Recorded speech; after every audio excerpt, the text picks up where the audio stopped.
جی دوستو، میں ہوں ظہور ڈوگر آذربائیجان باکو سے، اور اس وقت ہوں اسپین کے شہر بارسلونا میں۔ اکثر آپ دیکھتے ہیں کہ میں یورپ کا وزٹ کرتا ہوں۔ بہت سارے دوست یہ سوچتے ہوں گے کہ میرے پاس یا تو آذربائیجان کا پاسپورٹ ہے یا میرے پاس آذربائیجان کی پی آر ہے۔ ایکچولی سر، میں آپ لوگوں کو ایک چھوٹی سی ٹپ بتانی ہے ویزا لینے کے لیے، اور میرے پاس کیا ہے۔ میرے پاس پاکستانی نارمل پاسپورٹ ہے، اور دوسری چیز یہ ٹیمپریری ریزیڈنسی کارڈ ہے، میرے پاس پاسپورٹ نہیں ہے۔ مجھے جو ویزا ملتا ہے، جس کی بہاف پہ مجھے ویزا ملتا ہے، وہ ہے میرا بزنس۔ جب بھی آپ کا کسی کنٹری میں بزنس ہوتا ہے، آپ کی کمپنی ہوتی ہے اور آپ کا بزنس آن دی پیپر ہوتا ہے، ٹھیک ہے، تو آپ کو ویزا ملتا ہے، کیونکہ ویزا کونسلیٹ کو چاہیے کہ آپ کی اس کنٹری کے ساتھ کتنی سٹرانگ ٹائز ہے۔ آپ نے اس کنٹری میں پیسہ انویسٹ کیا ہوا ہے، اس کو پتہ ہے کہ اس بندے نے اس ملک میں اتنا پیسہ انویسٹ کیا ہوا ہے، اگر ہم اس کو ویزا دیتے ہیں تو یہ واپس ضرور آئے گا۔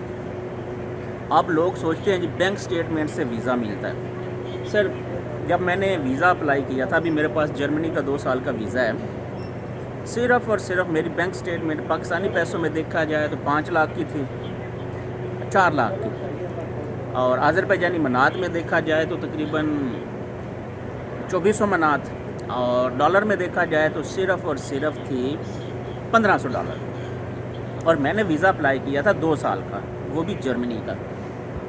آپ دیکھیں کہ اب جرمنی کے کونسلیٹ نے مجھے 2 سال کا ویزا ایشو کر دیا، وہ بھی ملٹیپل انٹری، صرف کس وجہ پہ، کس بھی آپ پہ، کیونکہ وہاں پر میری کمپنی ہے اور میری کمپنی وہاں پر بزنس کر رہی ہے۔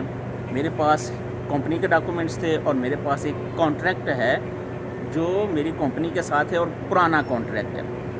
ان چیزوں کی بہاف پہ مجھے ویزا ملا۔ تو جو دوست آذربائیجان میں ہیں یا دنیا کے کسی بھی کونے میں ہیں، اگر وہ ویزا لینا چاہتے ہیں تو آپ کا بزنس ہونا لازمی ہے۔ اس کے لیے پاسپورٹ میٹر نہیں کرتا۔ میرے پاس پاکستانی پاسپورٹ پہ ابھی 2 سال کا جرمنی کا ملٹیپل انٹری ویزا ہے، ٹھیک ہے، اور آذربائیجان کی ٹی آر سی کون سی ہے، ٹیمپریری ریزیڈنسی کارڈ، ٹھیک ہے، اس کی بہاف پہ مجھے ویزا ملا ہے۔ تو آپ بھی لے سکتے ہیں، لیکن آپ لوگوں کو پراپر بزنس کرنا پڑے گا، کیونکہ آپ نے جو ویزا آفیسر ہوتا ہے اس کو سیٹسفائیڈ کرنا ہے کہ آپ اپنے کنٹری کو چھوڑ کر ان کے کنٹری میں نہیں رہو گے، واپس آؤ گے۔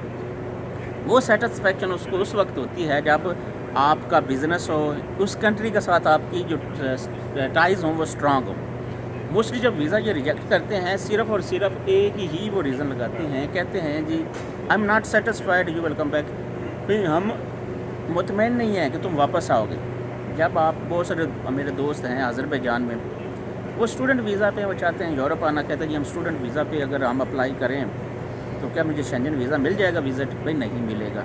آذربائیجان میں اسٹوڈنٹ کو کام کرنے کی پرمیشن نہیں ہے، اس کا وہاں پر کچھ بھی نہیں ہے، تو یہ شنجن والے ویزا اس کو کیوں دیں گے؟ ان کو پتہ ہے یہ کنفرم وہاں پر رہنے کے لیے جا رہا ہے، یہ واپس نہیں آئے گا۔ اگر کوئی بندہ آذربائیجان سے آگے موو ہونا چاہتا ہے، یا کسی بھی کنٹری سے، پاکستان سے، دبئی سے، کہیں سے بھی، بزنس اپنی کمپنی بنائیں، بزنس کریں، اس کے بعد بزنس جب آپ کا 6 مہینے 1 سال پرانا ہوگا اور ویزا اپلائی کریں گے تو انشاءاللہ آپ لوگوں کو ویزا ملے گا۔ دعا میں یاد رکھنا۔ اللہ حافظ۔